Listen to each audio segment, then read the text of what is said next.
आप देते हैं। अरे बताइए, बिना सत्यापन कहा यार ट्रेन भिजवा नहीं गई तुमका। अरे सत्यापन आपका नहीं आया था, आपकी मार्कशीट को उसी तरह भेजी गई थी, वो स्वीकार कर लिए। आप ऐसा करो, कक्षा 8 वाला द्वार बंद है, हिंदी साहित्य सम्मेलन में कुछ न मिले, क्यों ना यहाँ तक? अब कहाँ बताइए, अब गए तो आपके मिलते नहीं ना। तू चला गया डीडी साहब पर, उनसे ये कह साहब हिंदी साहित्य सम्मेलन बंद हो चुका है और जहाँ मैं कक्षा 8 पढ़ा था सर, वो भी स्कूल बंद हो गया है। धीरे से कहे साहब, जो कहिए हम आपकी सेवा देखा इतना है तो कह देता, अपन बात करेंगे जाऊँ कहा उसे हम कह दी ना, फिर जाए भाग के फिर नहीं कर दें। नहीं सुन, अकेले में बतियाना, हमारी बात सुन लो, अकेले में बतियाना। साहब जो आप कहें हम आपकी सेवा करते हैं, हमारे सारे अभिलेख एकदम सही हैं, कोई फर्जी नहीं है। मैं कहिए तो शपथ पत्र लिख के देखूंगा, धीरे से बतियाइए, जो कहे धीरे से कह जाएगा। साहब आप अप्रूव कर देंगे तो मेरी ड्यूटी तुरंत हमारा लखनऊ से लाख हो जाएगा।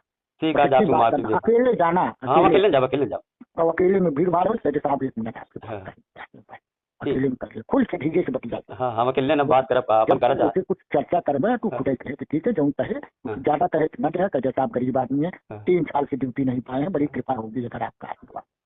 ठीक है, जब वाजिब लगे वही कहे साहब हम इतना करेंगे साहब। ठीक है, सोचिए जरा, 3 साल का लंबा इंतजार सिर्फ एक सरकारी नौकरी के लिए, अपनी ड्यूटी पाने के लिए, और जब सारे रास्ते बंद हो जाएं तो कोई क्या करे? हाल ही में सामने आई एक रिकॉर्डिंग हमें एक ऐसी ही कहानी के अंदर ले जाती है और कुछ बहुत ही मुश्किल सवाल खड़े करती है। बस ये एक लाइन सुनिए, साहब 3 साल से ड्यूटी नहीं पाए हैं। इस एक लाइन में ना इस पूरी कहानी का दर्द और उसकी मजबूरी सब कुछ समाया हुआ है।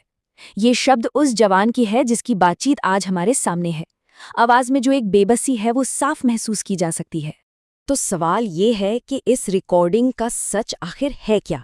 आज हम इस ऑडियो क्लिप और इससे जुड़े एक दस्तावेज की एक परत को खोलेंगे, ये समझने की कोशिश करेंगे कि बंद दरवाजों के पीछे आखिर चल क्या रहा है।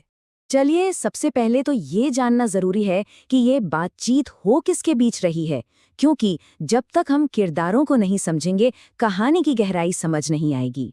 तो देखिए, एक तरफ है प्रांतीय रक्षक दल के एक जवान, मतलब एक ऐसा इंसान जिसे अपनी नौकरी की, अपनी ड्यूटी की सख्त जरूरत है, और दूसरी तरफ है प्रयागराज के जिला युवा कल्याण अधिकारी के दफ्तर में बैठे एक वरिष्ठ सहायक, एक क्लर्क। एक मांगने वाला है तो दूसरा सिस्टम का एक पुर्जा। यहीं से ना पावर का खेल साफ दिखने लगता, और यहीं से ये मामला और भी संगीन होना शुरू हो जाता है। जवान अपनी परेशानी बताता है और क्लर्क साहब उसे एक रास्ता सुझाते हैं। अब जरा ध्यान से सुनिएगा कि ये रास्ता क्या है। धीरे से बद, जो कहे धीरे से कट जाएगा। अब देखिए, सुनने में ये एक बड़ी आम सी बात लग सकती है, लेकिन असल में ये कोड है। इशारा एकदम साफ है, जो भी बात होनी है वो चुपचाप हो, बिना किसी शोर शराबे के। और फिर इस बात पर बार बार जोर दिया जाता है, अकेले जाना, अकेले जाओ, मतलब किसी को साथ लेकर नहीं जाना है। जो भी मीटिंग होगी वो बिल्कुल प्राइवेट होगी। ये सब बातें किसी ऑफिशियल बातचीत का हिस्सा तो बिल्कुल नहीं लगती है ना। तो ये धीरे से बात करना और अकेले में जाना, ये सारे इशारे आखिर किस तरफ हैं? जो सोर्स डॉक्यूमेंट है उसके मुताबिक इन पहेलियों का जवाब एक ही है, और वो बहुत सीधा है। और ये है वो सीधा आरोप। दस्तावेज साफ साफ कहता है कि क्लर्क की सलाह का असल मतलब ये था कि जवान उपनिदेशक के पास जाए और पैसों के लेन देन की बात करके अपनी ड्यूटी लगवा ले।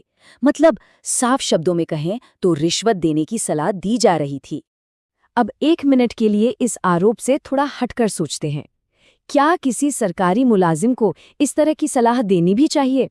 यहीं से सरकारी कर्मचारियों के आचरण और उनके नियमों पर सवाल उठने शुरू हो जाते हैं। सबसे बड़ा सवाल तो यही है, क्या ये जो पूरी बातचीत है ये किसी भी तरह से सरकारी कर्मचारियों के लिए बने नियमों के दायरे में आती है? सोर्स डॉक्यूमेंट इसी सवाल को बहुत जोर देकर उठाता है। देखिए, हर सरकारी कर्मचारी के लिए ना एक लक्ष्मण रेखा होती है, जिसे कर्मचारी आचरण नियमावली कहते हैं। ये वो नियम है जो तय करते हैं कि उनका प्रोफेशनल बर्ताव कैसा होना चाहिए, और इस रिकॉर्डिंग में जो कुछ हो रहा है वो इन नियमों के बिल्कुल खिलाफ खड़ा दिखाई देता है। और सुनिए, इस कहानी में एक और बड़ा पेच है। दस्तावेज के मुताबिक जिस उपनिदेशक से बात करने की सलाह दी जा रही है वो पहले से ही दूसरे मामलों में कानूनी कार्रवाइयों का सामना कर रहे हैं। मामला सिविल कोर्ट में चल भी रहा है। ये जो एक घटना है ना, ये सिर्फ एक क्लर्क या एक जवान की कहानी नहीं है। ये हमें एक कहीं ज्यादा बड़े और गहरे मुद्दे की तरफ ले जाती है, और वो मुद्दा है पूरी की पूरी व्यवस्था पर एक बड़ा सवालिया निशान। सोर्स डॉक्यूमेंट का पहला बड़ा सवाल कि अगर नियम कानून अपनी जगह हैं और कुछ अधिकारियों पर पहले से केस भी चल रहे हैं, तो फिर भी इन जवानों का शोषण आखिर रुक क्यों नहीं रहा? ये जो सिलसिला है, ये लगातार जारी क्यों है?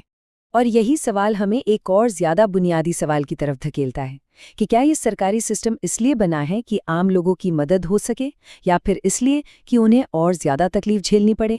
और अंत में सोर्स डॉक्यूमेंट हमें इस सबसे मुश्किल और चुभने वाले सवाल के साथ छोड़ देता है कि कहीं ऐसा तो नहीं कि जो पूरा सिस्टम है ये अंदर से पूरी तरह खोखला हो चुका है, ध्वस्त हो चुका है? इस सवाल का जवाब शायद हम सबको मिलकर खोजना होगा।